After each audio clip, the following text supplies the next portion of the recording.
Welcome back to the show. On the line now is the winner of Big Brother 21, Jackson Michie. Welcome, buddy.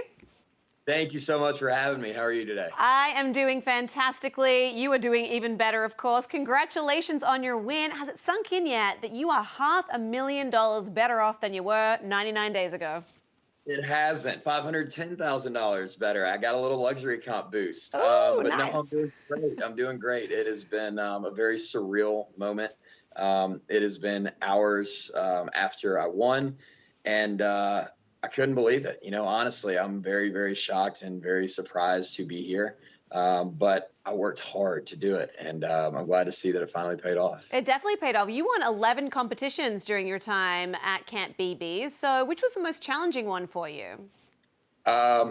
Honestly, the most challenging was probably the first, camp director. Even though it wasn't a competition, it was a social competition, trying to get 16 people, or 15 other than myself, to vote for me that I have never met, to guarantee myself safety and make it seem as if I didn't want it, to then get out of that situation with no blood on my hands after sending 4 people out the door within hours of moving in was hands down the trickiest part. Oh, absolutely. Because I would imagine there's so many layers to it. You now think there's a target on my back, and you're trying to think strategy and like form alliances. And as you said, it's day one. I mean, that's a lot.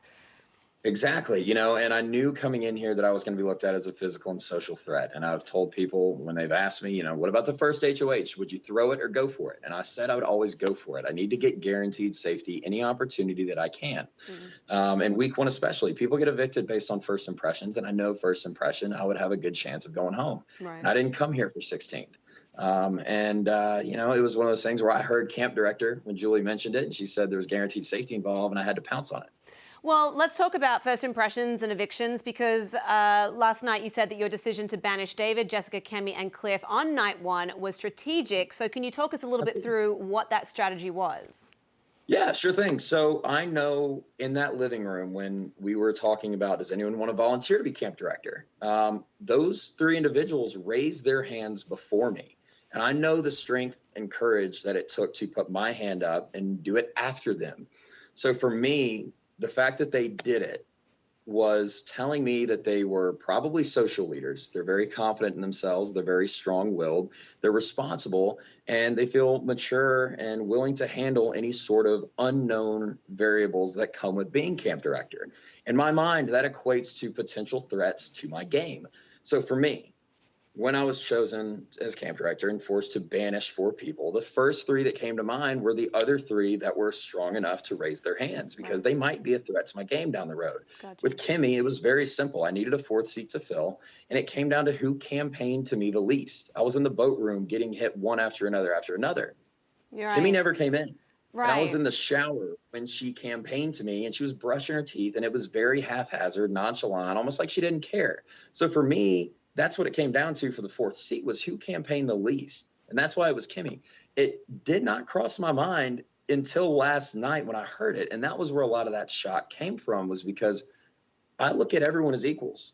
I saw 15 equal opportunity house guests, race, age, gender, religion, sexual orientation. None of those things came to mind. We're all competitors, and we're all here to fight and win $500,000 against each other. Right. So to hear that last night was shocking, because I'm one of the least racist, if not the least racist person I know. And none of those factors came into play. Everything I did in this game was strictly that. It was just game.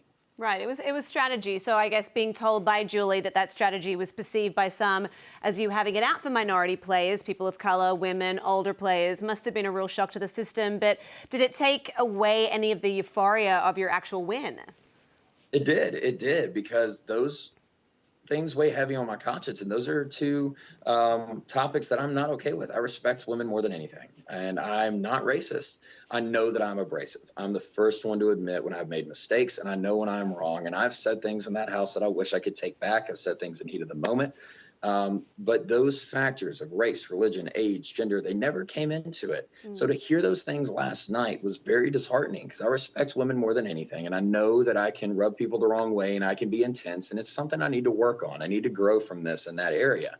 But with Kat, for example, she said and did things that upset me, and they would have upset me the same way as if Cliff did it or Jack did it or Tommy did it. It was never about gender. Right. I should have been softer. I should have been more kind with my words and not as abrasive, but that is who I am, and I need to work on it.